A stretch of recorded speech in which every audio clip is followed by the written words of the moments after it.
അന്നമ്മ നൽകും വെള്ളച്ചോറിൻ രുചി രാജ്ഭവൻ ലഞ്ചിനില്ല. 65 രൂപ വിലയുള്ള ക്ലിക്ക് 3 എന്ന് പറയുന്ന ഒരു ക്യാമറ വാങ്ങിക്കൊണ്ട് ഈ ഒരു ഫോട്ടോഗ്രാഫി എന്ന് പറയുന്ന എൻ്റെ മോഹത്തിലേക്ക് അല്ലെ എൻ്റെ ഒരു പാഷനിലേക്ക് എത്തുകയെന്ന് വേണമെങ്കിൽ പറയാമെന്നുള്ളതാണ്. അദ്ദേഹം വന്ന് എന്നെ ആശ്രയിച്ചിട്ട് പറഞ്ഞൊരു വാക്കാണ് മൈക്ക് മേടിച്ചിട്ട്. ഞാൻ എൻ്റെ അപ്പൂപ്പൻ്റെ മാജിക് കണ്ടിട്ട് ഒത്തിരി മാജിക് കണ്ടിട്ടുണ്ട്. പക്ഷേ അനായാസേന ഇത്രയും ഒരു മാജിക് എന്നെ അത്ഭുതപ്പെടുത്തിയൊരു മാജിക് ഞാനിപ്പോൾ കാണുകയാണ്. ഇദ്ദേഹത്തിന് ഞാനൊരു പൊന്നാട അണിയിക്കുകയാണെന്ന് പറഞ്ഞിട്ട് എന്നെയും ഭാര്യയും വിളിച്ച് പൊന്നാട അണിയിച്ചത് എനിക്ക് തോന്നുന്നു IBMൻ്റെ സർട്ടിഫിക്കറ്റ് കിട്ടിയതിനേക്കാൾ വലുതായിട്ട് ഞാൻ ഇന്ന് കാത്തു സൂക്ഷിക്കുന്നു. ഇനി ആ മാജിക്കിൻ്റെ രഹസ്യം കൂടി ഞാൻ നിങ്ങളോട് പറയാം. അത് ആളുകൾ കണ്ടോട്ടെ, അവർക്ക് ആവുമെങ്കിൽ. കുട്ടികളൊന്നും ഇതെടുത്ത് ചെയ്യാൻ പോകരുത്, കാരണം അത് തീപിടുത്തം ഉണ്ടാകുന്നതാണ്.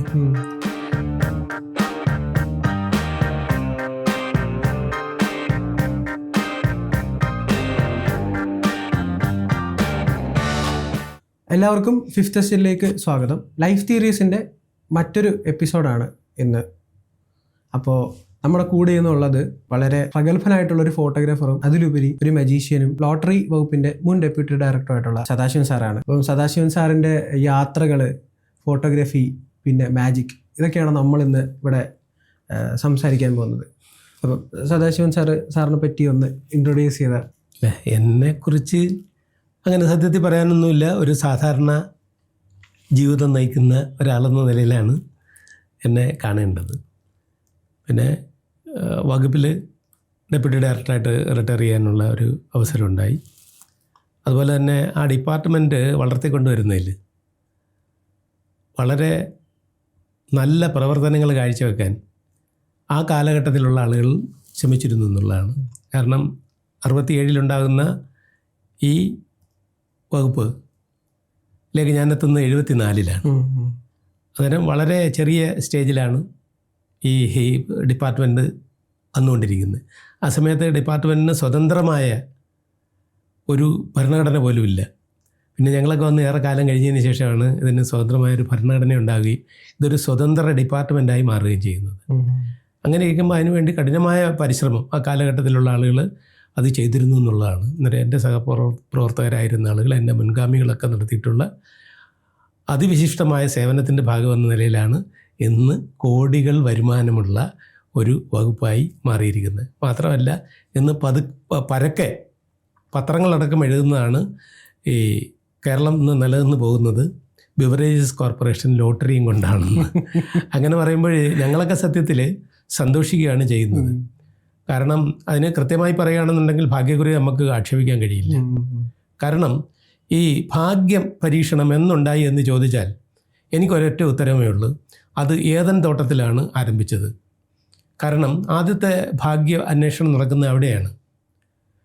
അന്നേരം ഒരു കക്ഷി വന്ന് പറയുന്നു, നിങ്ങൾക്ക് ദൈവമാകാനുള്ളൊരു സൗകര്യം ഞാൻ ഉണ്ടാക്കിത്തരാം, അതിനുവേണ്ടി ഈ ആപ്പിൾ കഴിച്ചാൽ മതി എന്ന് പറഞ്ഞുകൊണ്ട് ഒരു പ്രഖ്യാപനം അവിടെ നടക്കുകയും അതിൽ ആകൃഷ്ടരായി ഈ ആപ്പിൾ കഴിക്കുകയും ചെയ്തു എന്നാണ് ബൈബിളിൽ പറയുന്നത്. അതുകൊണ്ട് യഥാർത്ഥത്തിൽ ഈ ഭാഗ്യപരീക്ഷണം ആരംഭിച്ചത് ആ കാലഘട്ടത്തിലാണെന്ന് വേണമെങ്കിൽ പറയാം. അത് ഇന്നും തുടരുന്നു എന്നുള്ളതാണ്. കാരണം ഇന്നും തുടരുന്നു. കാരണം രാജ്യങ്ങളിലെ തെരഞ്ഞെടുപ്പുകൾ തന്നെ സത്യത്തിൽ ഒരു ഭാഗ്യ നറുക്കെടുപ്പുകളാണെന്ന് വേണമെങ്കിൽ എനിക്ക് പറയാൻ കഴിയും. കാരണം നല്ലതിനെ കിട്ടുകയാണെന്നുണ്ടെങ്കിൽ നല്ല ഭരണം വരികയും അത് മോശപ്പെട്ട ആളുകളെയാണ് തിരഞ്ഞെടുക്കുന്നതെങ്കിൽ മോശപ്പെട്ട ഭരണം വരികയും ചെയ്യുമെന്നുള്ളതുകൊണ്ട് ഇത് ഒരു ഭാഗ്യപരീക്ഷണമാണെന്ന് പറയുന്നതിൽ എനിക്ക് മടിയൊന്നുമില്ല. അപ്പം നമുക്ക് ഈ എങ്ങനെയാണ് ഈ ഫോട്ടോഗ്രാഫിയിലോട്ട് എത്തിപ്പെടുന്നത്? കാരണം അത് എപ്പോഴും ഒരു ബൈ ചാൻസ് ആയിരിക്കും എല്ലാ ആൾക്കാരും ഒരു ഫോട്ടോഗ്രാഫി എന്ന് പറയുന്ന ഒരു മേഖലയിലേക്ക് എത്തിപ്പെടുന്നതെന്ന് പറയുന്നത്. തീർച്ചയായും അങ്ങനെ തന്നെയാണ്. കാരണം ഞങ്ങളുടെ ഹൈസ്കൂളിലെ ഡ്രോയിങ് അധ്യാപകൻ, ചിത്രകലാ അധ്യാപകൻ താമസിച്ചിരുന്ന ഞങ്ങളുടെ വീടിനടുത്തുള്ള ഒരു ലോഡ്ജിലാണ്. ആ ലോഡ്ജിൽ ഞങ്ങളിടയ്ക്ക് അദ്ദേഹത്തിൻ്റെ പടം വര കാണാനും ചില പടങ്ങളൊക്കെ ഒന്ന് ആസ്വദിക്കാനും പടങ്ങളെക്കുറിച്ച് നമ്മൾ ഒന്ന് അറിയാനും അവിടെ സ്ഥിരമായിട്ട് ഞങ്ങൾ പോകുന്ന ഒരു കാലമുണ്ട്. അദ്ദേഹത്തിൻ്റെ കയ്യിൽ ഒരു ക്യാമറ ഉണ്ടായിരുന്നു. ബ്രോണിക്ക എന്നാണ് ആ ക്യാമറയുടെ പേര്. പഴയ ക്യാമറ ബ്രോണിക്ക ക്യാമറയായിരുന്നു. അതിങ്ങനെ പെരിസ്കോപ്പിക്കാണ്, മുകളിൽ കൂടെ നോക്കിയിട്ട് നമ്മളിങ്ങനെ പടമെടുക്കുന്ന ക്യാമറയാണ്. മറ്റേ ഈ ഫിലിം ക്യാമറയാണ്. ഫിലിം മറ്റേ ഫ്രണ്ടിൽ ഈ ഇങ്ങനെ കറക്കി മാറ്റുന്നത്. ഓരോ പ്രാവശ്യം ഇങ്ങനെ കറക്കിയാണ് അത് ഓരോ അടുത്ത ഭാഗത്തേക്ക് മാറുന്നത്. അന്നേരം ഇങ്ങനെയുള്ള ഇതൊക്കെ കണ്ട് അദ്ദേഹം എടുത്ത ഫോട്ടോകളൊക്കെ നമ്മളെ കാണിക്കും. ഞങ്ങളുടെയൊക്കെ ഫോട്ടോകൾ അതിനകത്ത് എടുത്തിട്ട് പിന്നീട് വെയിലത്ത് വെച്ച് ഉണക്കി ഞങ്ങളെ കാണിക്കും. ചെറിയ ഫോട്ടോ ആണ് ഒക്കെ കാണിക്കുകയും ചെയ്യും. അങ്ങനെ എപ്പോഴോ എൻ്റെ മനസ്സിലേക്ക്, ഒരുപക്ഷെ അന്ന് ഉണ്ടായിരുന്ന പല ആളുകളുടെ മനസ്സിലേക്ക് വന്നു കാണും ഫോട്ടോഗ്രാഫിയെ സംബന്ധിച്ച്. അന്നേരം അതിൻ്റെ ഒരു ടെക്നിക്കും കാര്യങ്ങളും ഒക്കെ അവിടെ നിന്ന് അദ്ദേഹത്തിൽ നിന്നാണ് സത്യത്തിൽ പഠിച്ചതെന്ന് വേണമെങ്കിൽ പറയുന്നില്ലെങ്കിൽ സന്തോഷമുള്ളൂ. അങ്ങനെ പഠിച്ച ആ ഒരു വിദ്യ പിന്നീട് കോളേജിലൊക്കെ പഠിക്കുന്ന കാലത്ത് 65 രൂപ വിലയുള്ള ക്ലിക്ക് 3 എന്ന് പറയുന്നൊരു ക്യാമറ വാങ്ങിക്കൊണ്ട് ആണ് ഈ ഒരു ഫോട്ടോഗ്രാഫി എന്ന് പറയുന്ന എൻ്റെ മോഹത്തിലേക്ക്, അല്ലെ എൻ്റെ ഒരു പാഷനിലേക്ക് എത്തുകയെന്ന് വേണമെങ്കിൽ പറയാമെന്നുള്ളതാണ്. അപ്പോൾ ആ കാലഘട്ടത്തിൽ നിന്ന് ഈ കാലഘട്ടത്തിൽ നിന്ന് ഇപ്പം ക്യാമറയിലും ഫിലിമുകളിലും അത് ചെയ്യുന്ന രീതികളിലൊക്കെ ഒരുപാട് മാറ്റങ്ങൾ വന്നിട്ടുണ്ട്. അപ്പം സാറ് ആ ഒരു ട്രാൻസിഷനിൽ ഉള്ള ഒരാളാണ്. കാരണം ഫിലിമിൽ നിന്ന് നേരെ ഡിജിറ്റലിലേക്ക് എന്ന് പറഞ്ഞാൽ ആ ഒരു ട്രാൻസിഷൻ എങ്ങനെയായിരുന്നു ഫിലിമിൽ നിന്ന് ഡിജിറ്റലിലേക്കുള്ള? കൃത്യമായി പറയുകയാണെന്നുണ്ടെങ്കിൽ പുതിയ കാലഘട്ടത്തിലെ ക്യാമറയിലാണ് അറേഞ്ച്മെൻറ്റുകളെല്ലാം.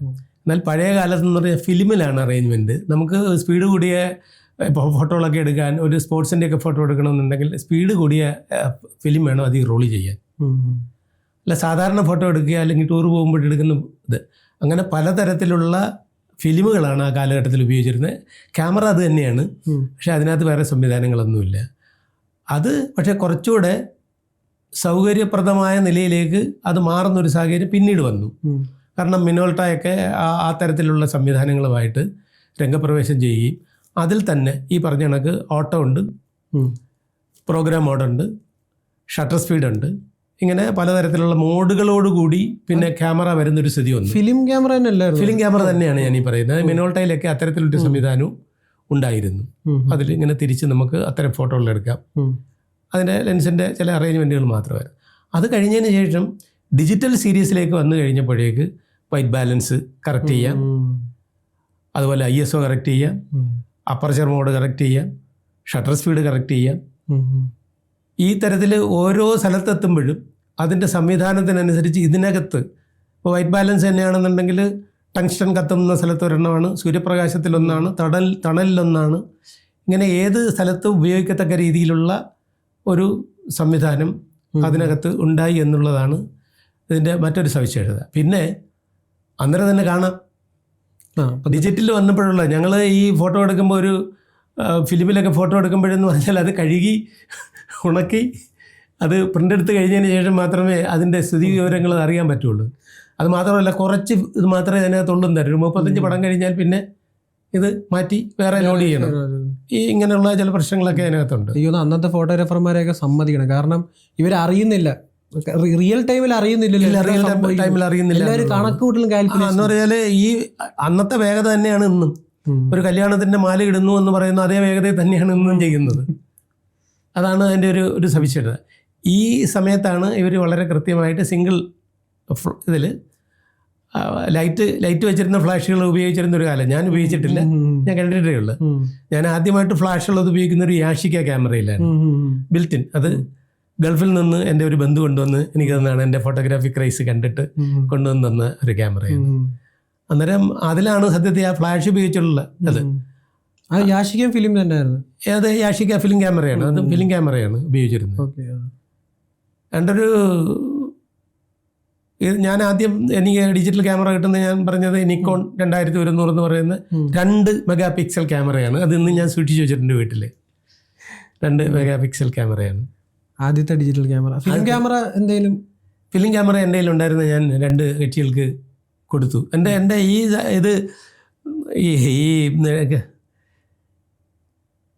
ക്ലിക്ക് 3 എൻ്റെ കയ്യിലുണ്ടായിരുന്നു. അത് കഴിഞ്ഞ സമ്മേളനത്തിൽ നിന്ന് ഒരാൾ പറഞ്ഞ് എൻ്റെ കുറേയേറെ ക്യാമറകളുടെ ഒരു ശേഖരമുണ്ട്, ക്ലിക്ക് 3 ഇല്ല. അണ്ണം പറഞ്ഞപ്പോഴാണ് ഞാനത് അറിയുന്നത്. അതെനിക്കൊന്ന് തരുമെന്ന്. ഞാനത് അദ്ദേഹത്തിന് കൊടുത്തു. ഇപ്പോൾ എൻ്റെ ആദ്യത്തെ ഒരു സോണി ഒരു വീഡിയോ ക്യാമറയും അത് ഉപയോഗശൂന്യമായി. ക്യാം കോഡർ അതിങ്ങനെ പിടിച്ചും കൊണ്ടുപോയി എടുക്കാവുന്ന നല്ല സ്റ്റെബിലിറ്റി ഉള്ള ക്യാമറയാണ്. പിന്നെ ഇതുമാണ് ഞാനിപ്പോൾ സൂക്ഷിച്ച് വെച്ചിരിക്കുന്നത്. കാരണം ഇത് പൂപ്പൽ കയറി കഴിഞ്ഞാൽ ഇത് മഹാ കഷ്ടമാണ്. ഇത് കാണാൻ നമുക്ക് സങ്കടം തോന്നും. അതുകൊണ്ടാണ് സൂക്ഷിക്കുന്ന ആൾക്കാരെ കൊടുക്കുക. അത് ആരെങ്കിലും ഉപയോഗിച്ചോളൂ, കൃത്യമായിട്ട് ഉപയോഗിക്കുകയൊക്കെ ചെയ്തിട്ട്. എൻ്റെ ലെൻസുകളൊക്കെ ഞാൻ അങ്ങനെയായിരുന്നു പലപ്പോഴും ഞാൻ പലർക്കും കൊടുക്കുകയാണ് ചെയ്യുന്നത്. ഈ ഫോട്ടോഗ്രാഫി ആണോ സാറിന് ഈ യാത്രകളിലേക്ക് കൂടുതൽ അടുപ്പിച്ചത്? കൂടുതൽ സ്ഥലങ്ങൾ കാണുക, അവിടുത്തെ ചിത്രങ്ങൾ പകർത്തുക, ആ ഒരു കാരണം ഫോട്ടോഗ്രാഫേഴ്സ് മിക്ക ആൾക്കാരും യാത്ര ഭയങ്കരമായിട്ട്, കാരണം ഈ ഫോട്ടോഗ്രാഫി എന്ന് പറഞ്ഞാൽ എന്നെ സംബന്ധിച്ച് എപ്പോഴും ഓർമ്മകളാണ്, മെമ്മറീസ്. നമ്മൾ പിന്നെയും പിന്നെ റീവിസിറ്റ് ചെയ്യാൻ പറ്റുന്ന ആ ഒരു എന്താണോ അവിടെ നടന്ന ആ ഒരു ഇവൻ്റ്, കറണ്ട് എന്ന് പറയുന്ന സാധനം നമുക്ക് എപ്പോഴും ഓർത്ത് വെക്കാൻ പറ്റുന്നൊരു സാധനമാണ് ഫോട്ടോഗ്രാഫ് എന്ന് പറയുന്നത്. യഥാർത്ഥത്തിൽ അങ്ങനെ പറയാൻ എനിക്ക് കഴിയില്ല. കാരണം എൻ്റെ യാത്ര, എൻ്റെ ഓർമ്മയിൽ ഉള്ളൊരു യാത്ര എൻ്റെ അച്ഛൻ്റെ അമ്മയോടൊപ്പം അവരുടെ കൂട്ടുകാരും ഒക്കെ ആയിട്ടുള്ള, എൻ്റെ പ്രായത്തിലും എൻ്റെ മുതിർന്ന പ്രായത്തിലുള്ള ഒരു കൂട്ടം ആളുകളുമായിട്ട് മണ്ടക്കാട് എന്ന് പറയുന്നൊരു ദേവീക്ഷേത്രമുണ്ട് തമിഴ്നാട്ടിൽ. അവിടെ പോയതാണ് എൻ്റെ യാത്രകളിൽ എനിക്കുള്ള ഓർമ്മ. അന്ന് ഞാൻ 4ാം ക്ലാസ്സിൽ പഠിക്കുകയാണ്. ട്രെയിനാണ് ആകെയുള്ളൊരു സൗകര്യം. കൊല്ലത്ത് നേരെ ഇവിടെ വരുന്നു. സാധാ ട്രെയിനാണ്. ഇന്നത്താണ് വലിയൊന്നുമല്ല, ഈ പുകതൂപ്പുന്ന തീവണ്ടിയാണ് അതിനകത്താണ് വന്നിരിക്കുന്നത്. അത് മാത്രമല്ല, അന്നത്തെ ഒരു ഓർമ്മയിൽ ഈ കമ്പികളൊന്നുമില്ല, എഴികളൊന്നുമില്ല ഈ ഇതിൻ്റെ ജനലിന്. അന്നേരം നമ്മൾ ഇതിൻ്റെ പുറത്തൊക്കെ കയറാൻ, അന്നത്തെ ഒരു കൗതുകത്തിൽ ഇതിൻ്റെ പുറത്തൊക്കെ കയറാനുള്ള ശ്രമം നടത്തിയപ്പോൾ അമ്മമ്മ വഴക്ക് പറഞ്ഞ് ഞാൻ ഓർക്കുന്നു, അതുവഴി അങ്ങ് അപ്പുറത്ത് വീണു പോകുന്നു ഇത്രയേ ഉള്ളെന്ന് പറഞ്ഞ്. എമർജൻസി എക്സിറ്റ് മാത്രമേ. അതെ. അന്നേരം ആ പോയ സമയത്ത് കണ്ടിട്ടുള്ള യാത്രയും അവിടെ നിന്ന് നേരെ ഈ ദേവീക്ഷേത്രത്തിൻ്റെ ഒരു കൗതുകത്തെക്കാൾ ഉപരി കടലിൻ്റെ തീരത്ത് പോയി പൊങ്കാലയിടുന്നതും അവിടെ നിന്ന് തിരിച്ചു വരുന്ന വഴിക്ക് കടലിൽ കുളിച്ചത് കൊണ്ട് ആ ഉപ്പുവെള്ളം പോകുന്നതിന് വേണ്ടി അതിലെ ഒഴുകുന്ന ഒരു ചെറിയൊരു പുഴ എന്നൊക്കെ വേണമെങ്കിൽ പറയാം, എൻ്റെ പേരൊന്നും എനിക്കറിയില്ല. ആ ഒരു പുഴയിൽ കുളിച്ചതും ഒക്കെ ഓർമ്മയാണ്. അവിടെ നേരെ തിരുവനന്തപുരത്ത് വരികയാണ്. അത് ബസ്സിലാണ്. തിരുവനന്തപുരത്ത് എത്തിയിട്ട് ഞങ്ങൾ നേരെ പോകുന്നത് പത്മനാഭസ്വാമി ക്ഷേത്രത്തിലേക്കാണ്. അതികഠിനമായ വിശപ്പ്. അവിടുന്ന് കിട്ടിയ പടച്ചോറ് എന്നാണ് എന്നെ വിളിക്കുന്നത്. ഒരു വട്ടത്തിലുള്ള ചോറുണ്ട്, എന്ന് വെച്ചാൽ വെള്ളമൊന്നും ഊറ്റി കളയാതെ അതിൽ തന്നെ വേവിച്ചെടുക്കുന്ന ചോറാണ് പടച്ചോറെന്ന് പറയുന്നത്. അതിൻ്റെ അടുത്ത് തന്നെ ഈ അച്ചാറൊക്കെ വയ്ക്കുന്ന ചില ചെറിയ കടകൾ, വീടുകൾ പോലുള്ള സ്ഥാപനങ്ങളുണ്ട്. അവിടുന്ന് അച്ചാറും ചമ്മന്തിയും വാങ്ങി അത് കഴിച്ച് ഒരുപക്ഷെ എനിക്ക് ഏറ്റവും രുചികരമായി തോന്നിയ ഭക്ഷണങ്ങൾ എന്നായിരുന്നു എന്നുള്ളതാണ്. വിശപ്പായിരിക്കും ചിലപ്പോൾ അതിന് കാരണം, അല്ലെ ഇതൊക്കെ ആയിരിക്കും കാരണം. അപ്പോഴെൻ്റെ ഓർമ്മയിലേക്ക് വരുന്നത് യന്ത്രം എന്ന നോവലിൽ ഒരു കളക്ടറായിട്ട് കേരളത്തിലെത്തിയിട്ട് അദ്ദേഹം ഈ രാജ്ഭവനിൽ നിന്ന് ലഞ്ച് കഴിച്ചിട്ട് ഇറങ്ങുമ്പം അദ്ദേഹം അറിയാതെ അദ്ദേഹത്തിൻ്റെ മനസ്സിൽ കാണുന്ന കാര്യം അത് പിൽക്കാലത്ത് കഥാപ്രസംഗമായി വന്നപ്പോൾ സാമ്പ സാറ് പാടിയ ഒരു ഭാഗമാണ് എനിക്ക് ഓർമ്മ വരുന്നത്. അന്നമ്മ നൽകും വെള്ളച്ചോറിൻ രുചി രാജ്ഭവൻ ലഞ്ചിനില്ല, ഈ രാജ്ഭവൻ ലഞ്ചിനില്ല എന്ന് അദ്ദേഹം അത് ഒരു കാവ്യാത്മകമായി പാടി. എന്ന് പറഞ്ഞാൽ അതുപോലെ രുചി അനുഭവിച്ചതിന് ശേഷം നേരെ ക്ഷേത്ര ദർശനം നടത്തുകയും ക്ഷേത്ര ദർശനത്തിൽ നിന്ന് പിന്നെ പോകുന്നതെന്ന് പറയുന്നത് മ്യൂസിയത്തിലേക്കാണ്. വെള്ളമയിലിനെ ആദ്യമായിട്ട് കാണുന്നത് തിരുവനന്തപുരം മ്യൂസിയത്തിലാണ്. സൂവിലാണ് കാണുന്നത്. അന്ന് കണ്ട കുരങ്ങന്മാരും ഒക്കെ ഉള്ള ആ ചിത്രങ്ങൾ ഇപ്പോഴും എൻ്റെ മനസ്സിൽ നിൽക്കുന്നു. എത്ര പ്രാവശ്യം പിന്നെ സന്ദർശിച്ചിട്ടും ഈ ഇതൊക്കെ കൃത്യമായി മനസ്സിൽ നിൽക്കുന്നുള്ള ആണ്. അന്നേരം ഒരുപക്ഷെ ഇത് തന്നെ ആയിരിക്കും പിന്നീട് എന്നെ യാത്രകളിലേക്ക് നയിച്ചതെന്നാണ് എനിക്ക് തോന്നുന്നത്. പിന്നീട് ഈ ചെറുതും വലുതുമായ ഒത്തിരി യാത്രകൾ പഠിച്ചുകൊണ്ടിരിക്കുമ്പോഴാണ് കന്യാകുമാരി യാത്ര നടത്തുന്നത്. കോളേജിൽ പഠിക്കുന്ന കാലത്താണ്. എന്ന് വെച്ചാൽ ഈ വിവേകാനന്ദ പാറയുടെ ഉദ്ഘാടനം കഴിഞ്ഞ് 3ാമത്തെ ദിവസം ഞങ്ങൾ അവിടെ സന്ദർശിച്ചു എന്നുള്ളതാണ്. കൂട്ടുകാരും സഹോദരങ്ങളും ഒക്കെ ഉണ്ടായിരുന്നു. അന്ന് ഈ അവിടെ ഹോട്ടലിൽ താമസിക്കാനുള്ള കാശൊന്നുമില്ല. ഞങ്ങൾ കടപ്പുറത്ത് ഇറങ്ങിയിട്ടാണ് രാവിലെ കടലിലൊക്കെ കുളിച്ച് ക്ഷേത്ര ദർശനമൊക്കെ കഴിഞ്ഞിട്ടാണ് ഞങ്ങൾ വന്നത്. അന്ന് സാഹസികമായിട്ടാണ് അന്ന് ബോട്ടിൽ ഈ അപ്പുറത്ത് പോകുന്നത്. വളരെ സാഹസികമായിട്ടാണ്. അടുപ്പിക്കുന്നതൊക്കെ വലിയ തിരമാലകൾ കൊണ്ട്. ഇന്നത്തെ കണക്കുള്ള സംവിധാനങ്ങളൊന്നുമില്ല. ആ കാലഘട്ടത്തിലാണ് ഞങ്ങൾ അവിടെ പോയത്. തുടർന്ന് കുഞ്ഞുങ്ങളുമൊക്കെ ആയിട്ട് വന്നപ്പോഴും ഒത്തിരി യാത്രകൾ ചെയ്തു.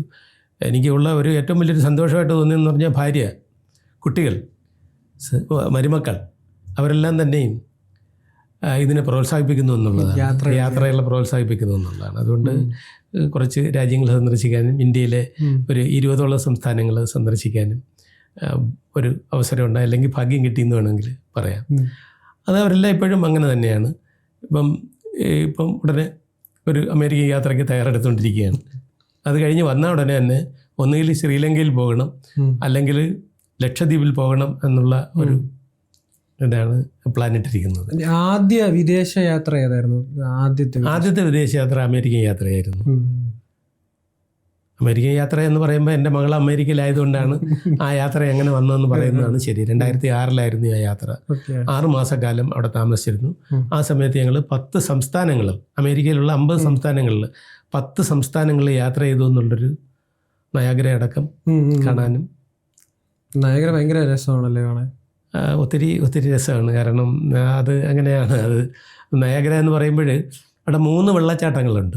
2 അമേരിക്കയിലും 1 അമേരിക്കയിലും കാനഡയിലും കൂടെ പടർന്നിങ്ങനെ കിടക്കുകയാണ്. ഹോഴ്സ് ഷൂ അത് രാത്രിയും പകലും ഞങ്ങൾ 3 ദിവസം പോയി കണ്ടു എന്നുള്ളതാണ്. സാധാരണ യാത്രക്കാർ അന്ന് പോയി അന്ന് കണ്ടുവരികയാണ് ചെയ്യുന്നത്.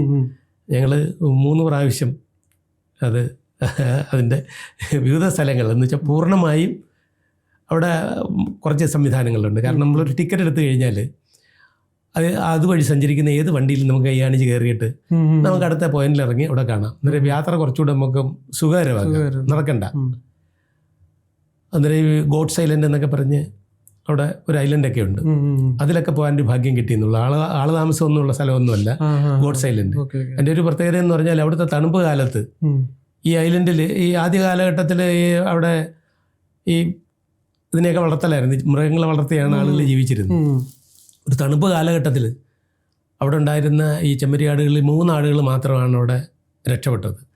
അങ്ങനെയാണ് ആ ഐലൻഡിന് ഗോഡ്സ് ഐലൻഡ് എന്ന് പേര് വന്നത്. ആളുകൾ ഗോഡ്സ് എന്ന് പറയുമ്പോൾ GOD ഗോഡ്സ് ഐലൻഡാണ്. ആടുകളുടെ ഒരു ദ്വീപ് എന്ന നിലയിലാണ് അത് കാണുന്നത്. അവിടുത്തെ ഏകാന്തതയും അവിടുത്തെ സസ്യജാലങ്ങളുടെ ഒരു സവിശേഷതകളും ഒക്കെ സത്യത്തിൽ നമ്മെ നന്നായി ആകർഷിക്കുന്നതാണ്. പിന്നെ അതിനെ ഒരു വലിയ ടൂറിസ്റ്റ് സ്പോട്ടാക്കി മാറ്റുന്നതിന് വേണ്ടിയുള്ള അവിടെ അമേരിക്കയുടെ ഒരു ഇത്.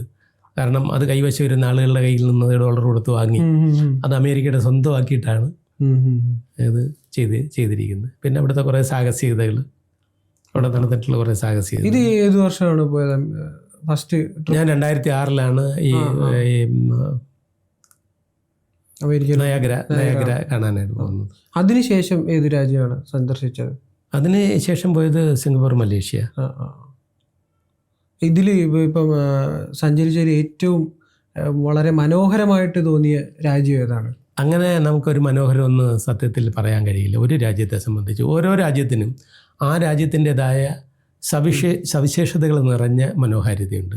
ഈ സിംഗപ്പൂരിൽ ചെന്നപ്പം എനിക്ക് തോന്നിയ ഒരു സന്തോഷം, വൃത്തിയായി സൂക്ഷിക്കാൻ അവർ നിയമങ്ങൾ നടപ്പിലാക്കുന്നു.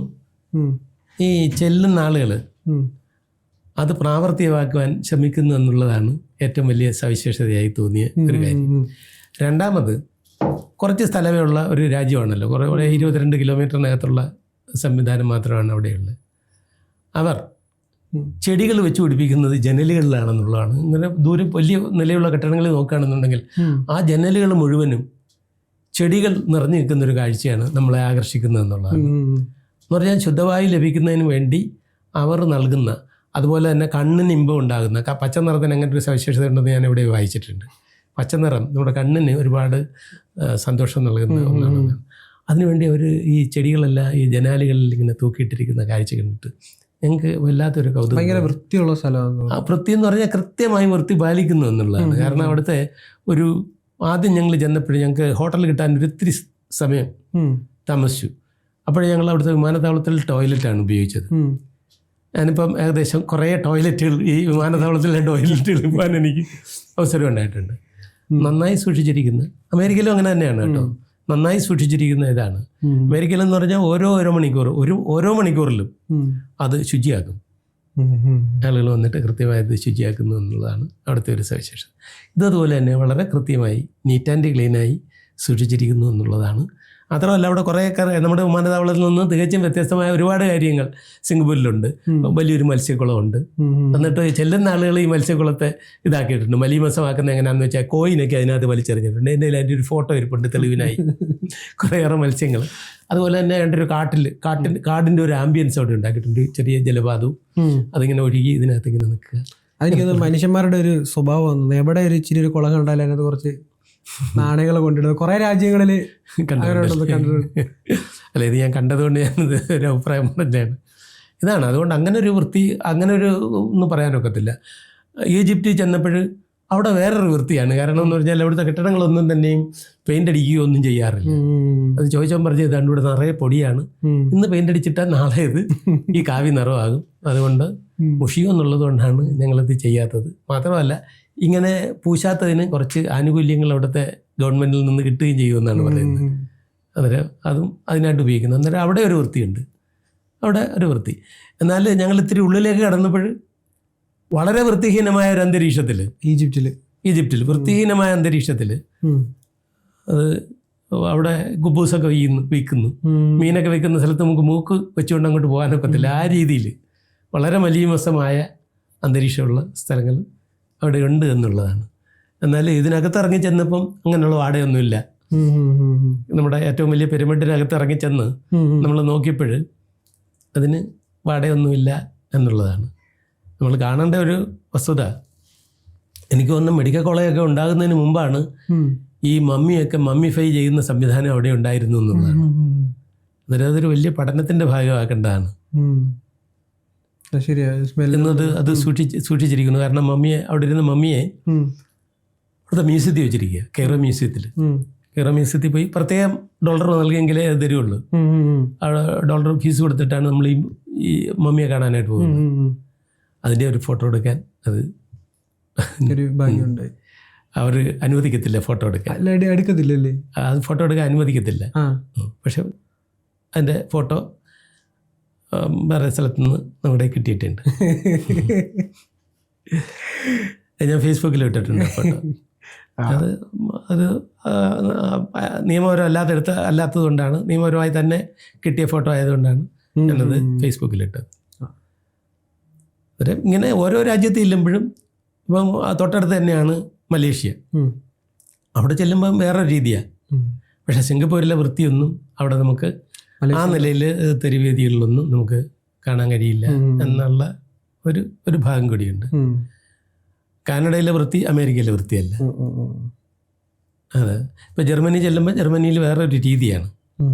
ഓരോ സ്ഥലങ്ങളിലും അതിൻ്റെ ഒരു സംവിധാനങ്ങൾ വ്യത്യസ്തങ്ങളാണ്. തായ്ലൻഡിൽ ചെന്നപ്പോൾ ബുദ്ധ സന്യാസിമാരുമായിട്ട് ബന്ധപ്പെട്ട കാര്യങ്ങളാണെങ്കിൽ അവിടെ 2 ഏരിയകളുണ്ടെന്ന് വേണമെങ്കിൽ പറയാം. പട്ടായയിലെത്തുമ്പോഴത്തേക്ക് അതിൻ്റെ രൂപവും ഭാവവും ഒക്കെ മാറുകയാണ്. പട്ടായയിലെത്തുമ്പോൾ അത് വേറൊരു സെക്ഷൻ ഓഫ് ആൾക്കാർക്ക് വേണ്ടിയുള്ള സ്ഥലം. സെക്ഷൻ ഓഫ് ആൾക്കാരെന്ന് പറയുന്നത് അതിനോട് എനിക്ക് യോജിക്കാൻ കഴിയില്ല. കാരണം എല്ലാ ആളുകളും എല്ലാം അറിയണം, എല്ലാം കാണണം എന്നുള്ളതാണ്. കാരണം അതിനവിടുത്തെ ഞങ്ങൾ രാത്രി സഞ്ചരിച്ചോട്, അന്നേരം അവിടുത്തെ സർക്കാർ അവിടെ സെക്യൂരിറ്റി ഏർപ്പെടുത്തിയിട്ടുണ്ട്. ചെല്ലുന്ന ആളുകൾക്ക് യാതൊരു ഉപദ്രവം ഉണ്ടാകാതിരിക്കുന്നതിന് വേണ്ടി ഞങ്ങളെ കണ്ട ഒരു 6-7 മണിക്കൂർ അവിടെ സഞ്ചരിച്ചു. അന്നേരം ജീവിതത്തിൽ ആദ്യമായിട്ടാണ് മുതലേ പരിച്ചു വച്ചിരിക്കുന്നത് കാണുന്നത്. മുതലേ പരിച്ചു വച്ചിരിക്കുന്നു എന്നുള്ളത് നമ്മുടെ സങ്കല്പത്തിലില്ല. മുതലേ പരിച്ചു വച്ചിരിക്കുന്നു.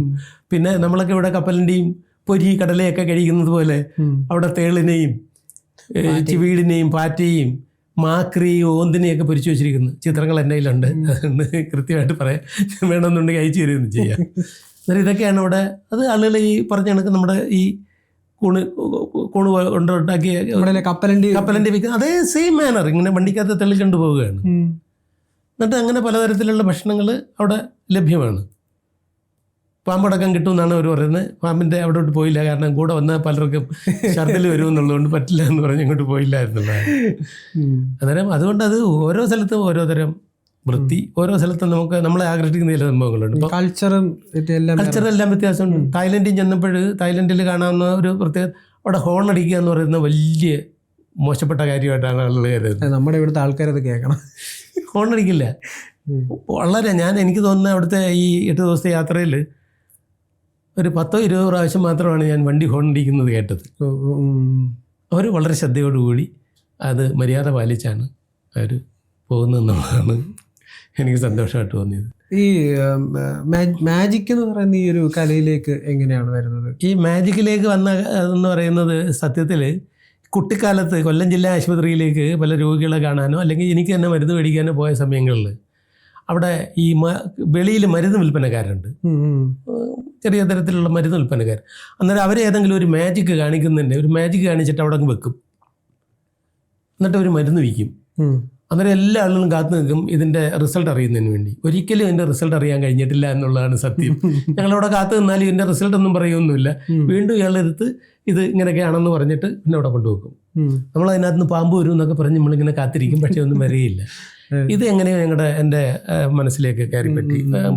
ഇത് കഴിഞ്ഞിട്ട് സ്കൂളുകളിൽ പഠിക്കുമ്പോൾ, ഹൈസ്കൂളിലും UP സ്കൂളിലും ഒക്കെ പഠിക്കുന്ന കാലഘട്ടത്തിൽ പല മാന്ത്രികരും അവിടെ വന്നിട്ട് മായാജാലം അവതരിപ്പിച്ചിട്ടുണ്ട്. അത് എന്നെയൊക്കെ വേദനിപ്പിച്ച ഒരു മായാജാലം എന്ന് പറഞ്ഞാൽ ഒരു സാധു മനുഷ്യൻ മാന്ത്രികനായിട്ട് അവിടെ വന്നതിന് ശേഷം അദ്ദേഹം കിടക്കും. എന്നിട്ട് ഒരു അരകല്ല് കൊണ്ടുവന്ന് അദ്ദേഹത്തിൻ്റെ നെഞ്ചിൽ വെച്ചിട്ട് വലിയൊരു കൂടം കൊണ്ട് ഇദ്ദേഹത്തിൻ്റെ സഹായം അടിക്കുകയാണ്. പലവട്ടം അടിച്ചു. അത് കഴിഞ്ഞ് ഇദ്ദേഹം എഴുന്നേറ്റപ്പോഴുള്ളൊരു സങ്കടം ഇപ്പോഴും മനസ്സിൽ നിന്ന് പോയിട്ടില്ല എന്നുള്ളതാണ് സത്യം. സങ്കടം വേറൊന്നുമല്ല, ഇത് ഒരു വലിയ കൂടത്തിനടിക്കുന്ന പറയുമ്പോൾ അറിയാമല്ലോ, ചുറ്റലിലല്ല അടിക്കുന്നത്, പാറ പൊട്ടിക്കുന്ന കൂടത്തിനാണ് അടിച്ചത്. അത് ഇദ്ദേഹം ഇങ്ങനെ സഹിക്കുകയല്ലേ, ഒരു ഉപജീവനത്തിന് വേണ്ടിയാണെന്നുള്ളതാണ് സത്യം. അതൊരു ഉപജീവനമാണ്. അതുകൊണ്ടാണ് അദ്ദേഹത്തിന്റെ മാജിക് കണ്ടപ്പോൾ തന്നെ ഇത് എന്നിലുണ്ടാക്കിയൊരു ദുഃഖമാണ്.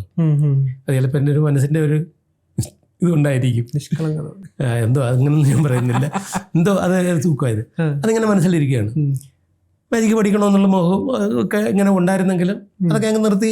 പിന്നെ പഠിത്തം കഴിയുമ്പം ജോലി കിട്ടണം, ജോലി കിട്ടി ജീവിതം ഒന്ന് മര്യാദയ്ക്ക് ആക്കണം എന്നൊക്കെ ഉള്ളൊരാഗ്രഹമുണ്ട്. കാരണം ഇത് ഈ ആഗ്രഹമായിട്ട് ഇങ്ങനെ മുന്നോട്ട് പോയി പരീക്ഷ എഴുതി. ആദ്യ പരീക്ഷയിൽ തന്നെ പാസ്സായി. ഇങ്ങനെ കൊല്ലം ജില്ലയിൽ എനിക്ക് 8ാമത്തെ റാങ്ക് ഉണ്ടായിരുന്നു. അന്നേരം PSC ഓഫീസിൽ ചെന്നപ്പോൾ അവർ പറഞ്ഞു, ഇങ്ങനെ ഒരു അപേക്ഷ കൊടുക്കുകയാണെന്നുണ്ടെങ്കിൽ ഇത് ഈ സ്റ്റേറ്റ് പൂളിലേക്ക് എടുക്കും, ജില്ലാ പൂളിലേക്ക് എടുക്കും. ഒരു സ്റ്റേറ്റ് പൂളിലേക്കാണെങ്കിൽ വേക്കൻസി വരികയാണെന്നുണ്ടെങ്കിൽ പെട്ടെന്ന് എടുക്കും. എന്നിട്ട് അതൊക്കെ കഴിഞ്ഞ് പ്രൊമോഷനും കാര്യങ്ങളൊക്കെ ആയിട്ട് ഇവിടെ ജില്ലാ ഭാഗ്യക്കുറി ഓഫീസറായിരിക്കുന്ന സമയത്താണ് ഇപ്പോഴെൻ്റെ ഗുരുനാഥൻ, അന്നെൻ്റെ ഗുരുനാഥനല്ല, ഗോപിനാഥ് മുതുകാട് സാറ് കണ്ണ് കെട്ടി മോട്ടോർ സൈക്കിൾ ഓടിച്ചുകൊണ്ട് മായാജാലം അവതരിപ്പിക്കുന്ന കൊല്ലത്ത്. അന്നേരം ഇതിൻ്റെ ഒരു അനൗൺസ്മെൻറ്റിനും തുടർന്ന് നടക്കുന്ന മായാജാല പരിപാടിയിലും ഒരു കോമ്പയർ ചെയ്യുന്നതിന് ഒരാൾ വേണം, അനൗൺസറായിട്ട് ഒരാൾ വേണം എന്നിങ്ങനെ ഒരു നിർദ്ദേശം വന്നപ്പോൾ അന്നത്തെ പബ്ലിക് റിലേഷൻസ് ഓഫീസറായിരുന്ന എന്നെ പരിചയമുള്ളൊരു കക്ഷിയാണെന്ന് ഞാൻ സംഘടനയൊക്കെ ആയിട്ട് പ്രവർത്തിച്ച് നടക്കുന്നൊരു കാലഘട്ടം. അതിന് അദ്ദേഹം പറഞ്ഞ നമ്മുടെ ആളുണ്ട്, ഇവിടുത്തെ ജില്ലാ ഭാഗ്യക്കുറി ഓഫീസർ അതിന് പറ്റിയ ആളാണ്, അദ്ദേഹത്തിന് ഉപയോഗിക്കാമെന്ന് പറയുകയും ഞാൻ അതിൻ്റെ അനൗൺസറാകുകയും പള്ളിമുക്കിൽ നിന്നാണ് ഇത് ആരംഭിച്ചത്. പള്ളിമുക്കിൽ നിന്ന് ആരംഭിച്ച് കളക്ടറേറ്റ് അവിടെ അവസാനിക്കുകയും എന്നിട്ട് അദ്ദേഹത്തിൻ്റെ മായാജാലം നമ്മുടെ ആനന്ദവല്ലീശ്വരത്തെ ഒരാളുണ്ട് അവിടെ സ്റ്റേജ് കിട്ടി അവതരിപ്പിക്കുന്നത്. അമ്പലത്തിൻ്റെ അല്ല, അമ്പലത്തിൻ്റെ ജയിലിന് മുന്നിലൊരാളുണ്ട് ആ ജംഗ്ഷനിൽ തന്നെ. അങ്ങനെ അദ്ദേഹമായിട്ട് പരിചയപ്പെട്ടതിൻ്റെ അടിസ്ഥാനത്തിൽ അങ്ങനെ പിന്നീട് അത് കഴിഞ്ഞതിന് ശേഷം ഇവിടെ മാസ് ആർട്ട് സർവീസ് സൊസൈറ്റി അദ്ദേഹത്തിന് മായാജാലം ഇവിടെ വെച്ചു. ആ സമയത്ത് അദ്ദേഹം അദ്ദേഹത്തിൻ്റെ മായാജാല പുസ്തകങ്ങൾ വിൽക്കും. അതിലൊരു പുസ്തകം ഞാൻ കരസ്ഥമാക്കിയിട്ട് നേരെ കൊച്ചു മാജിക്കുകളൊക്കെ അന്ന് കുഞ്ഞുങ്ങളോടൊപ്പം ഞാനിവിടെ ചെയ്യുകയൊക്കെ ചെയ്തു. അതിലൊരു മായാജാലം എന്ന് പറഞ്ഞു കഴിഞ്ഞാൽ ഒരു ചെറിയൊരു പാത്രം വെച്ചതിന് ശേഷം അതിൻ്റെ മുകളിലൊരു കോയിൻ ഇടും. കോയിൻ വെച്ചിട്ട് മെഴുകുതിരി താഴെ വെച്ചിട്ട് ഉരുക്കി ഈ പാത്രം ഉരുക്കി ഈ കോയിൻ താഴെ വീഴും. ഇതാണ് അന്നത്തെ മാജിക്ക്. അതിൽ നിന്ന് പഠിച്ച മാജിക്കാണ്. അതന്ന് ചില കൊച്ചു സ്ഥലങ്ങളിലൊക്കെ മക്കളും പോയി കാണിക്കും, ഞാനും പോയി കാണിക്കുമായിരുന്നു. ഇത് വളരെ നിസ്സാരമായിട്ടൊരു കാര്യമാണ്. അത് ഇവിടെ പറയണ്ടെങ്കിൽ ഞാൻ അല്ലാതെ പറഞ്ഞുതരാം. മാജിക് എല്ലാം അങ്ങനെയാണ്, ട്രിക്കാണ്. അങ്ങനെയാണ് റിട്ടയർ ചെയ്തതിന് മുമ്പ് തന്നെ ഞങ്ങളുടെ ഡിപ്പാർട്ട്മെൻറ്റിലുണ്ടായിരുന്ന ചന്ദ്രസേനൻ മേതർമല എന്ന് പറയുന്ന എൻ്റെ ഒരു സഹപാഠി മാജിക് അക്കാഡമിയിൽ മാജിക് പഠിക്കാൻ പോവുകയും അതേ അവിടെ 1ാം റാങ്കോടുകൂടി പാസ്സായി.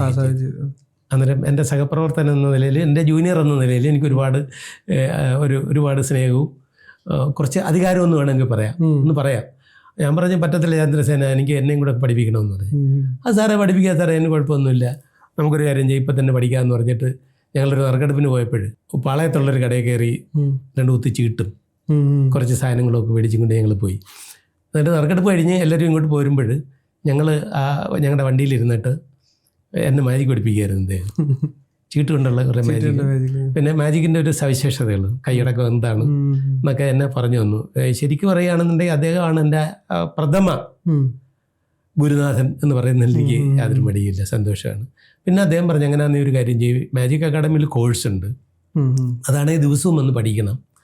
അതിന് പകരം ഇവിടെ മറ്റൊരു കോഴ്സുണ്ട്, എല്ലാ 2ാം ശനിയാഴ്ചയും നടക്കുന്നത്. അതിൻ്റെ പേര് PPC എന്നാണ്, പെർഫെക്റ്റ് പെർഫോമർ കോഴ്സ് എന്നാണ്. അന്നേരം ലോകപ്രശസ്തരായിട്ടുള്ള മാന്ത്രികർ ഇവിടെ എത്തും. എത്തിയിട്ട് അന്ന് അവിടെ എത്തുന്ന ശിഷ്യന്മാർക്ക് ഈ മാന്ത്രിക വിദ്യ പറഞ്ഞു കൊടുക്കും. പിന്നെ നമ്മൾ ഓരോ പ്രാവശ്യവും എൻ്റെ മാന്ത്രിക വിദ്യ എന്താണ്, ആദ്യം മാന്ത്രിക ഇത് കാണിക്കും, അത് ആകർഷകമായിട്ട് അത് അതിൻ്റെ പിന്നിലെ രഹസ്യം എന്താണെന്ന് നമ്മളെ പഠിപ്പിക്കും. അത് പ്രാക്ടീസും അവിടെ നമുക്ക് ചെയ്യാം. പക്ഷെ അവർ നമ്മളെ ഒരു കാര്യം പറഞ്ഞു തന്നിട്ടുണ്ട്, ഈ ഞാൻ ചെയ്യുന്ന ഈ മാജിക്ക് നിങ്ങൾ ഇതുപോലെ ചെയ്താൽ പിന്നെ ഞാൻ മതിയല്ലോ, നിങ്ങൾ വേണ്ടല്ലോ. അന്നേരം മാജിക്കിൻ്റെ ഏറ്റവും വലിയൊരു സവിശേഷത എന്ന് പറയുന്നത് രഹസ്യം ഒന്ന് തന്നെയാണ്, പക്ഷെ നിങ്ങളത് കൃത്യമായി അവതരിപ്പിക്കണം. അതാണ് നമ്മുടെ ശൈലിയിൽ. അതെ, അത് എനിക്ക് കിട്ടിയിരിക്കുന്ന ആ ഒരു ഉപദേശം എൻ്റെ എല്ലാ ഈ മായാജാല പ്രകടനങ്ങളിൽ ഞാനത് അനുവർത്തിച്ച് വരുന്നു എന്നുള്ളതാണ്. കാരണം പഠിച്ചിട്ട് വരുന്നൊരു മായാജാലം എങ്ങനെയാണെന്നുള്ളത് ഞാൻ എൻ്റെ ഭാര്യയെ കാണിക്കും, കുട്ടികളുണ്ടെങ്കിൽ അവരെയും കാണിക്കും.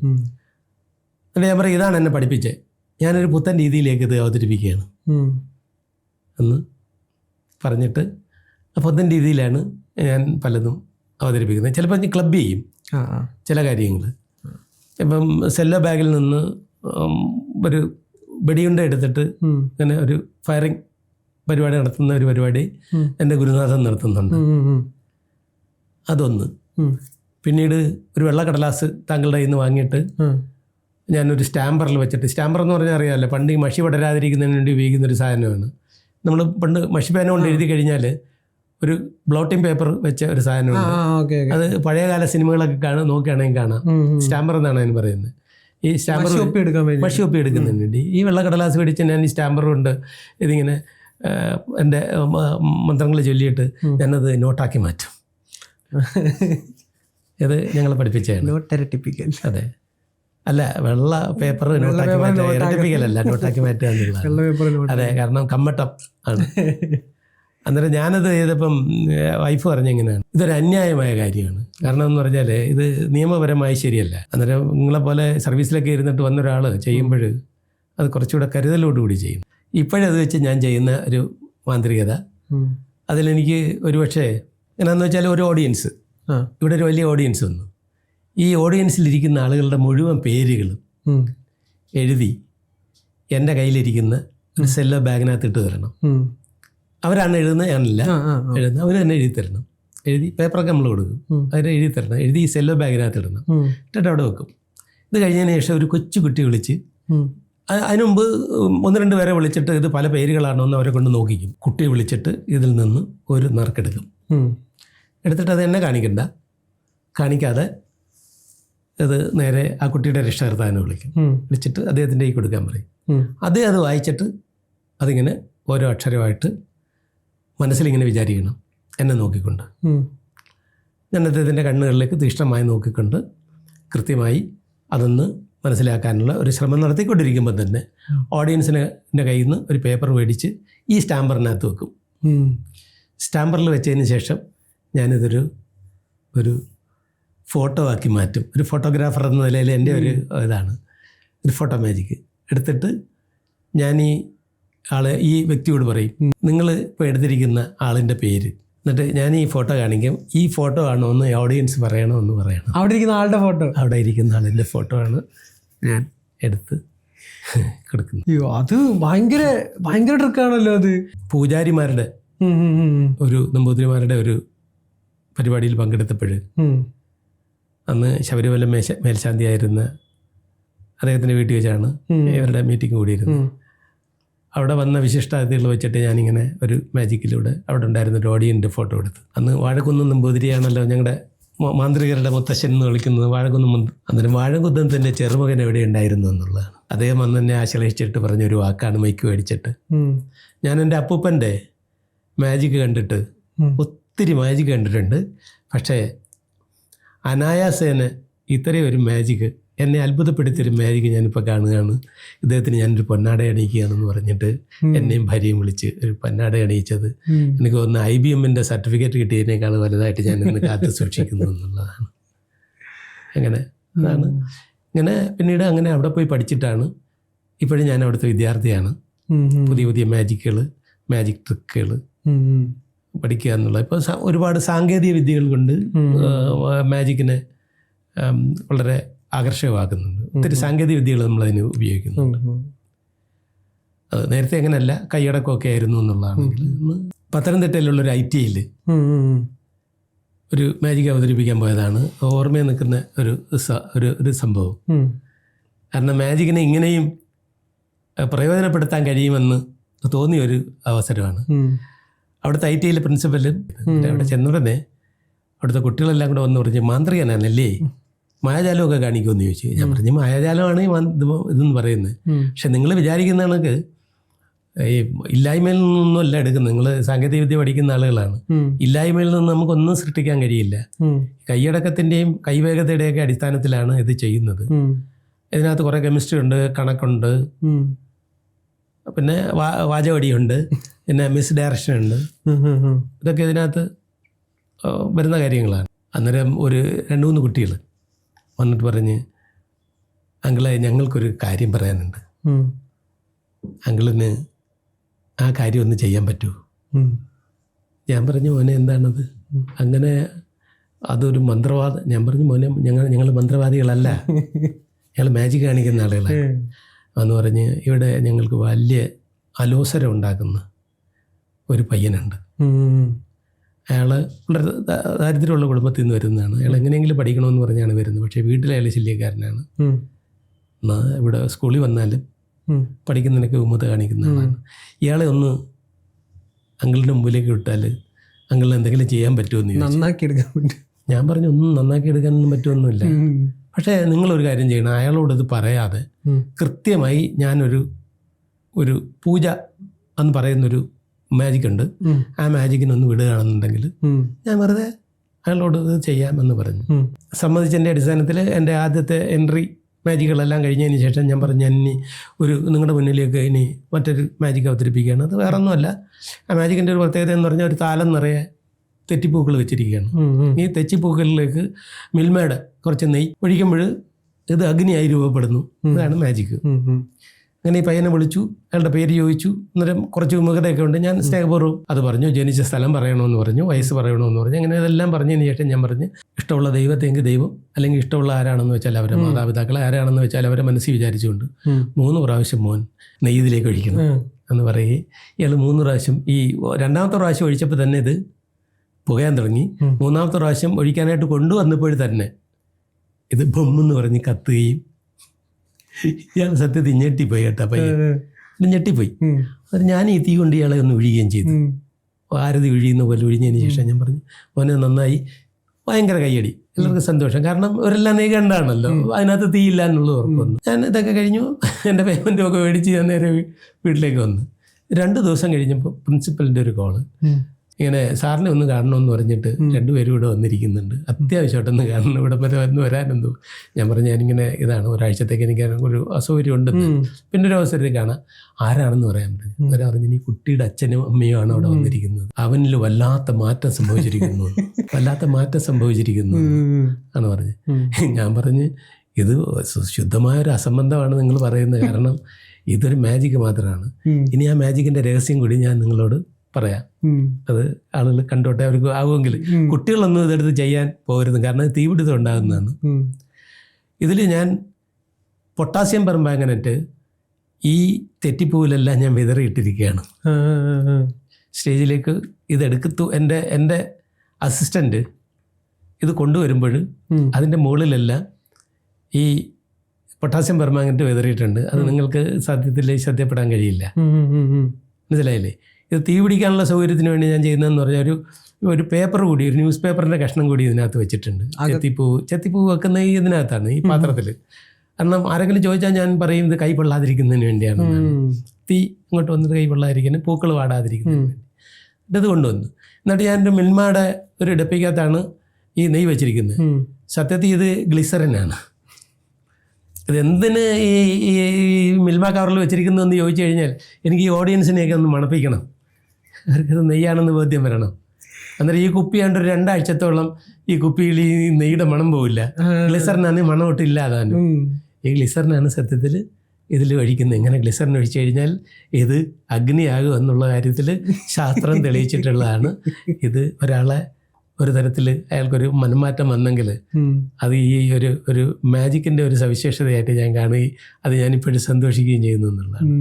ഇങ്ങനെ ഒട്ടേറെ മാജിക്കുകൾ നമുക്ക് കുട്ടികൾക്ക് പറഞ്ഞു കൊടുക്കാൻ കഴിയും. ഒത്തിരി മാജിക്കുകളുണ്ട്, വളരെ രസകരമായി ചെയ്യാൻ കഴിയുന്നത്. ശ്രദ്ധയോടുകൂടി ചെയ്യണമെന്ന് മാത്രമേ ഉള്ളൂ. കുട്ടികൾക്ക് കോൺസെൻട്രേഷൻ കൂടുന്നു മാജിക് പഠിക്കുമ്പോൾ. ഞാൻ പറയുന്ന മാജിക് പഠിക്കുന്നതിന് വേണ്ടി അവർ ഒരുപാട് കോൺസെൻട്രേഷൻ അവർക്ക് വരും എന്നുള്ളതാണ്. കാരണം ഇപ്പോഴ് ഒരു 200 മാജിക്കുകളാണ് ഒരു മാന്ത്രികൻ സാധാരണ നിലയിൽ ഒരു 2 മണിക്കൂർ അവതരിപ്പിക്കണമെന്നുണ്ടെങ്കിൽ പഠിച്ചു വെക്കേണ്ടത്. ഇത്രയും അവിടെ അവതരിപ്പിക്കുന്നില്ലെങ്കിൽ ഇത് പഠിച്ചു വെക്കണം. ഈ പഠിച്ചു വെക്കുമ്പോൾ ഒളിച്ചു വെപ്പ് എന്ന് പറഞ്ഞൊരു സംവിധാനം കൂടിയുണ്ട്. ഈ പ്രാവ് എന്തായാലും ഒരു ജീവനോട് വരത്തില്ല, അന്നേരം ഇത് ഒളിച്ചു വെക്കണം. ഇത് എവിടെയാണ് ഒളിച്ചു വെച്ചിരിക്കുന്നതെന്ന് ഇയാൾ അറിയണ്ടേ? അറിയണമല്ലോ. ഒരു പേന, ഈ പേന 2 തരം പേനയുണ്ട്. മാജിക് പേനയുണ്ട്, അല്ലാത്ത പേനയുണ്ട്. അന്നേരം മാജിക് പേന എവിടെ ഇരിക്കുന്ന അറിയണം, അല്ലാത്ത പേന എവിടെ ഇരിക്കുന്നത് കൃത്യമായി അറിയണം. അന്നേരം നിങ്ങൾ ഈ തരുന്നത് സാധാ പേനയാണ്, ഞാൻ ഉപയോഗിക്കുന്നത് മാജിക് പേനയാണ്. ഇതിന്റെ ഈ ഇരട്ട പറ്റതുപോലെ ആയതുകൊണ്ട് നിങ്ങൾ ശ്രദ്ധപൂർവ്വം അറിയത്തില്ല. പക്ഷെ ഇത് തിരിച്ചു വെക്കുമ്പോൾ കൃത്യമായി ഈ മാജിക് പേന ഇരുന്നിടത്ത് ഇത് കുത്തിക്കൊണ്ടാണ് ഞാൻ ഇങ്ങോട്ട് വരുന്നത്. എന്നിട്ട് ഈ സാധാ പേന അവിടെ ഇരിക്കുകയും മാജിക് പേന ഞാൻ എടുക്കുകയും ചെയ്യും. അന്നേരം ഇത് ഞാൻ അറിഞ്ഞിരിക്കണം. ഇത് ഒരു കാര്യം. അന്നേരം ഇതിൻ്റെ ഈ എന്താണ് ഇതിൻ്റെ രഹസ്യം എന്നുള്ളത് നമ്മൾ കൃത്യമായി അറിഞ്ഞിരിക്കണം. ഒരു പദ്യം പഠിക്കുന്നത് പോലെ സത്യം നമ്മുടെ മനസ്സിലേക്ക് ഇത് ഉണ്ടാകണമെന്നുള്ളതാണ്. അതാണ് ഇത് മാജിക് എന്ന് മാത്രമല്ല, എല്ലാം പഠിക്കുന്നത് നല്ലതാണ്. കാരണം എനിക്ക് തോന്നുന്നതെന്ന് പറഞ്ഞാൽ, ഞാൻ നേരത്തെ പറഞ്ഞല്ലോ എനിക്ക് 8ാമത്തെ റാങ്ക് കിട്ടിയെന്ന് പറയും. ക്വിസ് വേണ്ടി ക്വിസ് മാസ്റ്റർ ആയിട്ടുണ്ട് പലപ്പോഴും. ഇതിനു വേണ്ടി കുറേ കാര്യങ്ങളൊക്കെ എഴുതി വെക്കുന്നൊരു ശീലം വന്നു. ആ ശീലം വരുന്നതെന്ന് പറഞ്ഞാൽ വളരെ വർഷങ്ങൾക്ക് മുമ്പാണ് ആ ശീലം വരുന്നത്. കാരണം ഞങ്ങളുടെ വീട്ടിൽ വന്നിരുന്ന ജനേകം പേപ്പറിൽ വരുത്തിയിരുന്ന ജനേകം പേപ്പറിൽ വന്നൊരു വാർത്തയാണ് എന്നെ അതിലേക്ക് ആകർഷിച്ചത്. കാരണം അമേരിക്കൻ പ്രസിഡന്റ് കെന്നഡിയെ വെടിവെച്ച് കൊന്നു. ലിൻഡൻ ജോൺസൺ എന്ന അദ്ദേഹത്തിൻ്റെ വൈസ് പ്രസിഡന്റിനും വെടിയേറ്റു. ജാക്വലിൻ കെന്നഡി മാത്രമാണെന്ന് രക്ഷപ്പെട്ടത് അദ്ദേഹത്തിൻ്റെ ഭാര്യയായിരുന്നു. ജാക്വലിൻ കെന്നഡി അന്ന് അത് ചെയ്തില്ല. ആ പടം ഞാൻ വെട്ടി എൻ്റെ ഒരു റെഡ് ബുക്കിൽ ഒട്ടിച്ചു വെച്ചു. പിന്നീട് ഈ പത്രത്തിൽ വരുന്ന പ്രധാനപ്പെട്ട പല വാർത്തകൾ ഞാൻ ഇങ്ങനെ എഴുതി ഒട്ടിക്കാൻ തുടങ്ങി. അത് പിൽക്കാലത്ത് എൻ്റെ അറിവിനെ ഒരു ഹോബിയായിട്ട് മാറി. അതൊരു ഹോബിയായിട്ട് മാറി. ഇപ്പോഴും എൻ്റെ വീട്ടിൽ വരികയാണെന്നുണ്ടെങ്കിൽ ഒരു 2000-ഓളം ചോദ്യങ്ങളുടെ ഉത്തരം എഴുതി വെച്ചിരിക്കുന്ന ഡയറി കാണാം. ഓരോ വിശേഷത്തെ സംബന്ധിച്ച് നമുക്ക് ആ ഡയറി പല രൂപത്തിൽ നമുക്ക് പ്രയോജനപ്പെടുന്നു. ചിലപ്പം ഞാനൊരു ഇൻ്റർവ്യൂവിന് പോകുമ്പോൾ ചില കാര്യങ്ങളൊക്കെ അതിനകത്ത് നോക്കി ഞാൻ പോകാറുണ്ട്. പിന്നെ ഞാൻ ഈ ഇത് അവതരിപ്പിക്കുമ്പോൾ, യാത്രാവിവരണം അവതരിപ്പിക്കുമ്പോൾ അതിനാവശ്യമുള്ള ചില ഡേറ്റാസ് അതിൽ കിട്ടുകയാണെന്നുണ്ടെങ്കിൽ അതിൽ നിന്ന് എടുക്കാറുണ്ട്. അന്നേരം എനിക്ക് കുട്ടികളോട് പറയാനുള്ളതെന്ന് പറഞ്ഞാൽ, ദിവസവും പത്രത്തിൽ വരുന്ന ഈ പ്രധാന വാർത്തകൾ എന്തെങ്കിലുമൊക്കെ ഉണ്ടെങ്കിൽ അതൊന്ന് കുറിച്ച് വെക്കുകയും ആ വർഷം ഒന്ന് കുറിച്ച് വെക്കുകയും ചെയ്യുകയാണെന്നുണ്ടെങ്കിൽ നമുക്കത് പിൽക്കാലത്ത് പ്രയോജനപ്പെടും.